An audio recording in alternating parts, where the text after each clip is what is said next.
Hard work, detailing, and planning always works.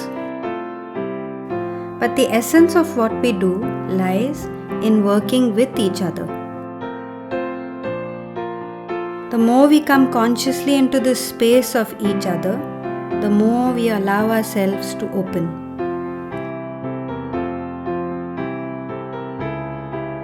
The more we open ourselves honestly, the more painful it becomes.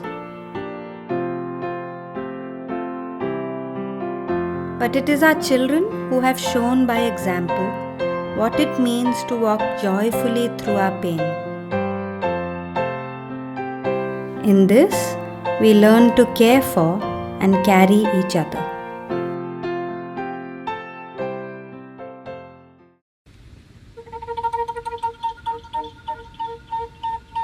When the great red ball meets the line of blue, and diamonds align in multitudes, it appears to me a sight to behold.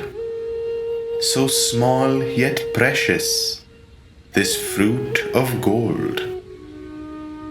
O drop of gold, so small and sweet, how is it that you grant my every desire? I'm left no longer for longing.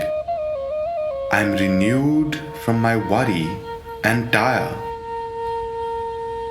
To all who seek you, may they too behold this fruit of everything, this fruit of gold.